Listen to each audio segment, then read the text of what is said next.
आज की हमारी चर्चा एक ऐसे फ्रेमवर्क पर है जो सुनने में तो बहुत मतलब सीधा साधा लगता है, लेकिन असल में ये किसी भी सिस्टम को समझने का हमारा नजरिया ही बदल सकता है। ये फ्रेमवर्क है माइक्रो, मेसो और मैक्रो। और जो बात इससे और भी दिलचस्प बनाती है वो ये है कि हमारे पास जो स्रोत हैं वो इस फ्रेमवर्क का इस्तेमाल इस्लामी सामाजिक कल्याण की दो बहुत पुरानी अवधारणाओं को समझने के लिए करते हैं, ज़कात और सदका। बिल्कुल। और ये सिर्फ एक कह सकते हैं कि धार्मिक विश्लेषण नहीं है। नहीं, बिल्कुल नहीं। ये एक तरह से पूरे सिस्टम की इंजीनियरिंग को समझने की कोशिश है। और फिर हम इस इस्लामी मॉडल की तुलना आज की दो सबसे बड़ी प्रणालियों से करेंगे। एक तरफ सरकार का आधुनिक कल्याणकारी राज और दूसरी तरफ जो आजकल बहुत आम है, बड़ी बड़ी कंपनियों का कॉर्पोरेट चैरिटी मॉडल। तो हमारा मकसद ये देखना है कि ये अलग अलग दर्शन सामाजिक कल्याण के मुद्दे को कैसे देखते हैं। हाँ, मतलब एक अकेले इंसान के स्तर से लेकर पूरे समाज के स्तर तक। चलिए सबसे पहले इस औजार को ही समझ लेते हैं। ये माइक्रो, मेसो और मैक्रो का चश्मा आखिर है क्या? हाँ, शुरुआत यहीं से करते हैं। स्रोत इससे बहुत ही सरल तरीके से समझाते हैं।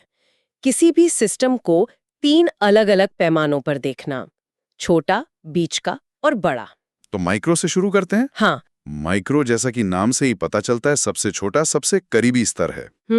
इसमें एक व्यक्ति, एक परिवार या एक छोटा सा कारोबार आ सकता है। स्रोत में एक बड़ा अच्छा उदाहरण है इसका। हाँ, वो गाय वाला कि एक गाय कितना चारा खाती है। ये एक माइक्रो लेवल का सवाल है। यहाँ हमारा ध्यान सिर्फ एक इकाई के व्यवहार पर होता है। ठीक है, तो ये हुआ व्यक्तिगत स्तर।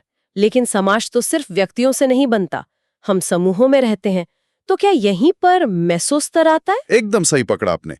मेसो यानी बीच का स्तर। ये व्यक्तियों से बड़ा है लेकिन पूरे सिस्टम से छोटा। जैसे कोई समुदाय, कोई संगठन या नेटवर्क, मान लीजिए कोई गांव या शहर का कोई मोहल्ला या कोई सहकारी समिति। बिल्कुल। या स्रोत के हिसाब से देखें तो एक मस्जिद और उससे जुड़ा मदरसे का पूरा नेटवर्क। यहाँ हम ये देखते हैं कि ये समूह आपस में कैसे काम करते हैं। समझ गई। तो माइक्रो यानी मैं, मेसो यानी हम। तो फिर मैक्रो क्या हुआ? क्या ये सरकार या पूरी अर्थव्यवस्था की बात कर रहा है? हाँ, बिल्कुल। मैक्रो यानी सबसे बड़ी तस्वीर। इसमें किसी देश की पूरी अर्थव्यवस्था, सरकार की नीतियां, कानून और यहाँ तक कि वैश्विक रुझान भी शामिल हो सकते हैं। अगर हम उसी गाय वाले उदाहरण पर वापस जाएं, तो पूरे देश में पशु चारे का उद्योग कैसे काम करता है, उसकी कीमतें कैसे तय होती हैं, सरकार की उस पर क्या नीतियां हैं, ये सब मैक्रो स्तर का विश्लेषण है। अरे वाह, स्रोतों में इसे याद रखने का एक जो तरीका दिया है वो तो मुझे बहुत पसंद आया। हाँ, वो बहुत सरल है। माइक्रो इज इक्वल टू मैं, meso is equal to medium यानी मध्यम समूह, और macro is equal to massive यानी विशाल प्रणाली। ये तो दिमाग में एकदम बैठ जाता है ना। हाँ, और मुझे लगता है कि ये फ्रेमवर्क इसलिए इतना शक्तिशाली है क्योंकि ये हमें समस्याओं को टुकड़ों में देखने के बजाय एक पूरी तस्वीर के तौर पर देखने में मदद करता है। बिल्कुल। तो अब जब ये फ्रेमवर्क साफ हो गया है, तो चलिए उस हिस्से पर आते हैं जिसने मुझे सबसे ज्यादा आकर्षित किया, ज़कात और सदका वाला। हाँ, स्रोत इस फ्रेमवर्क को सीधे तौर पर ज़कात और सदका से जोड़ते हैं। ज्यादातर लोग इन्हें सिर्फ एक धार्मिक कार्य के रूप में देखते हैं। हाँ, या ज्यादा से ज्यादा एक आध्यात्मिक काम। लेकिन स्रोत इन्हें एक बहुस्तरीय सामाजिक सुधार प्रणाली के रूप में पेश कर रहे हैं। Social correction system. हाँ, और ये एक बहुत ही क्रांतिकारी दृष्टिकोण है मेरे हिसाब से। कैसे? क्योंकि ये विश्लेषण इस बात पर ध्यान नहीं देता कि दान क्यों देना चाहिए, बल्कि ये देखता है कि ये सिस्टम हर स्तर पर समाज की समस्याओं को हल करने के लिए कैसे डिजाइन किया गया है। ये एक तरह का सोशल इंजीनियरिंग ब्लूप्रिंट है। तो चलिए इसे एक एक करके खोलते हैं। माइक्रो स्तर पर, मतलब व्यक्तिगत स्तर पर क्या समस्याएं होती हैं? गरीबी, अचानक कोई बीमारी आ जाना, सिर पर कर्ज का बोझ। हाँ, बिल्कुल। और इन समस्याओं के लिए स्रोत बताते हैं कि सदका और ज़कात तत्काल राहत का काम करते हैं, किसी जरूरतमंद को सीधे पैसे या भोजन देना। लेकिन यहाँ एक बहुत बारीक बात है ना? इसका मकसद सिर्फ पेट भरना नहीं है। नहीं, बल्कि उस व्यक्ति का सम्मान और उसकी उम्मीद को बनाए रखना है। और स्रोतों में कुरान की एक आयत का भी जिक्र है जो कहती है कि ये देने वाले के धन और आत्मा को भी शुद्ध करता है। हाँ, आयत 9.103। ये एक दो तरफा प्रक्रिया हुई। मतलब ये कोई साधारण आर्थिक लेन देन नहीं है? बिल्कुल नहीं। ये एक आध्यात्मिक और सामाजिक प्रक्रिया है जो देने वाले और लेने वाले दोनों को बदलती है। ये देने वाले के मन से लालच और लेने वाले के मन से हताशा को कम करती है। ठीक है, ये तो व्यक्तिगत स्तर पर हुआ, लेकिन जब समस्याएं बड़ी होती हैं, पूरे समुदाय को प्रभावित करती हैं।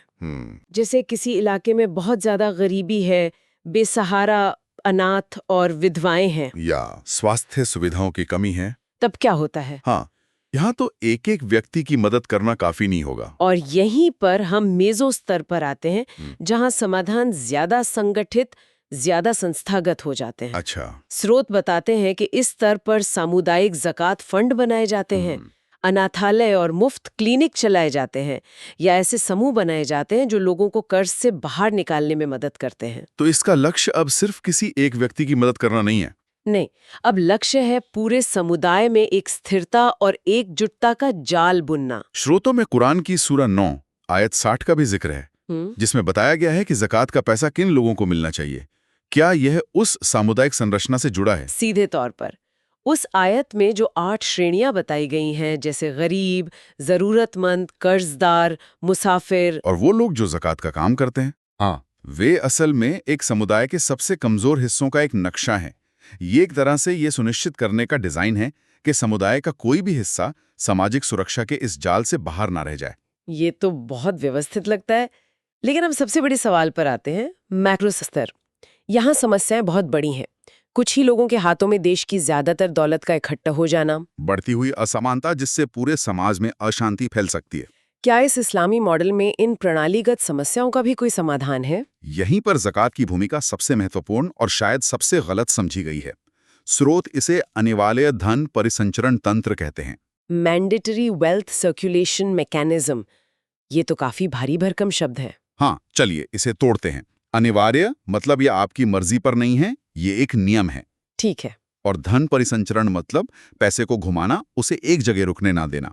तो ये एक ऐसा सिस्टम है जो अमीरों से पैसा लेकर उसे पूरी इकोनॉमी में मतलब सर्कुलेट करने के लिए मजबूर करता है। बिल्कुल, ये सिर्फ दान नहीं है, ये एक तरह की आर्थिक नीति है।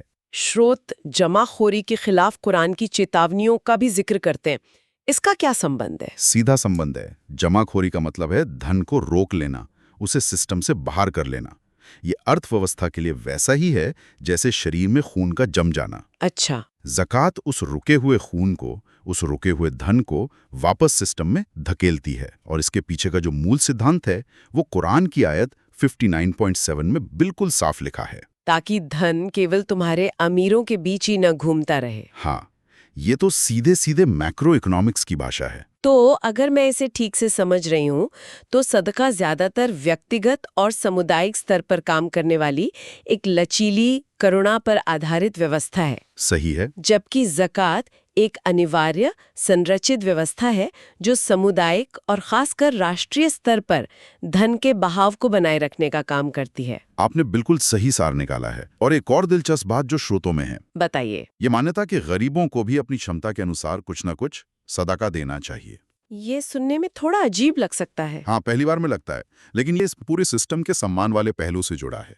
ये सुनिश्चित करता है कि कोई भी व्यक्ति हमेशा सिर्फ लेने वाला न बना रहे। अच्छा। हर कोई इस करुणा और देखभाल के चक्र में एक भागीदार है, जिससे किसी के आत्मसम्मान को ठेस नहीं पहुंचती। ये विश्लेषण तो वाकई आंखें खोलने वाला है। ठीक है, तो ये कुरानिक मॉडल का एक खाका है। अब सवाल ये उठता है कि ये उस सिस्टम से कितना अलग है जिसमें हम आज जीते हैं, जैसे कि वेलफेयर स्टेट। ये तुलना बहुत जरूरी है। चलिए आधुनिक कल्याणकारी राज्य से शुरू करते हैं। माइक्रो स्तर पर ये नागरिकों को सरकारी सहायता देता है, पेंशन, सब्सिडी, बेरोजगारी भत्ता। हाँ, और ये बड़े पैमाने पे काम करता है, लाखों लोगों को गरीबी से बचाता भी है। लेकिन स्रोत कहते हैं कि इसमें अक्सर एक व्यक्तिगत जुड़ाव की कमी होती है, एक इम्पर्सनल ट्रांजैक्शन जैसा। बिल्कुल, आप एक फॉर्म भरते हैं और आपके खाते में पैसे आ जाते हैं। और मेजो स्तर पर ये सिस्टम एनजीओज और सरकारी विभागों के जरिए काम करता है। ये बहुत संगठित होते हैं, लेकिन इनकी दो बड़ी कमजोरियां हैं। नौकरशाही और भ्रष्टाचार। हाँ, जिनका जिक्र स्रोतों में है। फाइलें एक टेबल से दूसरी टेबल पर घूमती रहती हैं और जरूरतमंद तक मदद पहुंचने में बहुत देर हो सकती है। और मैक्रो स्तर पर पूरा सिस्टम टैक्स से मिले पैसे पर चलता है। ये धन का पुनर्वितरण तो करता है, लेकिन ये राजनीतिक उतार चढ़ाव पर बहुत निर्भर करता है। सरकारें बदलती हैं, नीतियां बदल जाती हैं। सही कहा। और कभी-कभी ये लोगों में एक तरह की निर्भरता भी पैदा कर सकता है। इसका पूरा इंजन टैक्स और नौकरशाही है। ठीक है, ये तो हुई सरकार की बात। अब तीसरे मॉडल पर आते हैं, कॉर्पोरेट चैरिटी, CSR। हाँ, ये तो इन दोनों से बहुत अलग लगता है। बहुत अलग है। माइक्रो स्तर पर ये कंपनी के दान के रूप में दिखता है, लेकिन स्रोत कहते हैं कि ये अक्सर कंपनी की ब्रांडिंग और छवि चमकाने की रणनीति से प्रेरित होता है। यहाँ मैं एक सवाल पूछना चाहूंगी, कोई ये भी तो कह सकता है कि भले ही मंशा अपनी छवि चमकाने की हो, लेकिन जमीन पर तो काम हो ही रहा है। ये बहुत अच्छा सवाल है। स्रोत इस बात को नकारते नहीं हैं कि इससे फायदा होता है, लेकिन वे इसके डिजाइन पर सवाल उठाते हैं। कैसे? मेसो स्तर पर देखिए, कॉर्पोरेट फाउंडेशन के प्रोजेक्ट्स बहुत कुशल हो सकते हैं, पर वे अक्सर कुछ चुनिंदा मुद्दों और भौगोलिक क्षेत्रों तक ही सीमित रहते हैं, जहां से कंपनी को सबसे ज्यादा पीआर या फायदा मिलता है। हाँ, और सबसे बड़ी बात, मैक्रो स्तर पर यहां धन के पुनर्वितरण का कोई अनिवार्य ढांचा नहीं है। ये पूरी तरह से स्वैच्छिक है। बिल्कुल। अगर कंपनी को मुनाफा नहीं हो रहा तो चैरिटी भी बंद हो सकती है। इसका इंजन प्रतिष्ठा और मुनाफा है। तुलना तालिका है जो इनके दार्शनिक अंतर को सामने रखती है। मेरे ख्याल से वही इस पूरी चर्चा का निचोड़ है। हाँ, उस पर ध्यान देना बहुत जरूरी है। देखिए, 3 सवाल हैं। देना क्या है, पाने वाला कौन है और लक्ष्य क्या है। कुरानिक मॉडल में देना एक दायित्व है, ऑब्लिगेशन। कल्याणकारी राज्य में देना एक नीति है, पॉलिसी। और कॉर्पोरेट मॉडल में देना स्वैच्छिक है, वॉलंटरी। और इससे पाने वाले की हैसियत भी पूरी तरह बदल जाती है। हाँ। कुरानिक मॉडल में पाने वाला हकदार है, वो अपना हक ले रहा है। कल्याणकारी राज्य में वो एक लाभार्थी है, बेनिफिशियरी। और कॉर्पोरेट मॉडल में वो एक लक्षित समूह है, टारगेट ग्रुप। सिर्फ इन शब्दों को बदलने से ही पूरा शक्ति संतुलन बदल जाता है ना। हकदार होने में जो सम्मान है वो लाभार्थी या लक्षित समूह होने में नहीं है। और अंत में लक्ष्य, कुरानिक मॉडल का लक्ष्य है न्याय और शुद्धि, जस्टिस एंड प्योरिफिकेशन। कल्याणकारी राज्य का लक्ष्य है स्थिरता, स्टेबिलिटी, समाज में कोई बड़ी उथल पुथल न हो। और कॉर्पोरेट मॉडल का लक्ष्य है छवि और प्रभाव, इमेज एंड इम्पैक्ट। जब आप इन तीनों को एक साथ ऐसे रखती हैं तो आपको एहसास होता है कि हम सिर्फ अलग अलग तरीकों की बात नहीं कर रहे हैं। ये तो दुनिया को देखने के 3 बिल्कुल अलग चश्मे हैं। और यहीं पर हम उस विचार पर वापस आते हैं जो मुझे सबसे शक्तिशाली लगा। स्रोत कहते हैं कि कुरानिक दृष्टिकोण से गरीबी सिर्फ एक आर्थिक विफलता नहीं है, बल्कि यह धन के परिसंचरण की विफलता है। Circulation failure. वाह, एक मिनट, सर्कुलेशन फेलियर, ये तो सोचने का पूरा तरीका ही बदल देता है। हाँ। मतलब स्रोत यह कह रहे हैं कि गरीबी सिर्फ पैसे की कमी नहीं, बल्कि सिस्टम में पैसे के बहाव का रुक जाना है। बिल्कुल, ये एक आर्थिक समस्या से ज्यादा एक हाइड्रोलिक समस्या जैसी लगती है। सही बात है। और इसी नजरिए से देखें तो ज़कात को परिसंचरण का इंजन बनाया गया है, जो रुके हुए धन को दोबारा सिस्टम में धकेलता है। और सदका? सदका को करुणा का त्वरक कहा गया है, कंपैशन एक्सेलरेटर, जो इस पूरी प्रक्रिया को मानवीय बनाता है और उन जगहों तक पहुंचता है जहां शायद सिस्टम न पहुंच पाए। तो आज हमने एक सरल 3 स्तरीय फ्रेमवर्क माइक्रो, मेसो, मैक्रो से शुरुआत की और देखा कि ये कैसे पूरे सामाजिक और आर्थिक दर्शनों को खोलकर रख देता है। हाँ, ये दृष्टिकोण सिर्फ मदद या दान देने से आगे बढ़कर एक ऐसी प्रणाली को डिजाइन करने पर जोर देता है जो ये सुनिश्चित करे कि संसाधन समाज के हर स्तर तक पहुंचे और कहीं एक जगह रुककर सड़ने न लगे। हाँ, ये एक जीवंत गतिशील आर्थिक मॉडल की बात करता है। और ये हमें एक अंतिम विचार के साथ छोड़ जाता है।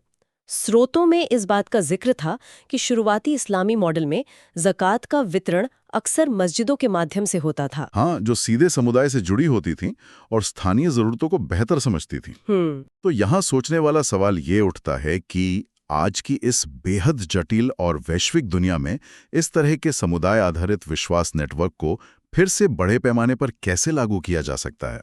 मतलब आज की विशाल नौकरशाही और बड़ी-बड़ी कॉर्पोरेट प्रणालियों के साथ या उनके भीतर सामुदायिक विश्वास जैसी पुरानी लेकिन शक्तिशाली चीज पर आधारित एक प्रणाली को प्रभावी ढंग से चलाने के लिए किन आधुनिक तकनीकों और किन प्राचीन सिद्धांतों को एक साथ लाने की जरूरत पड़ेगी।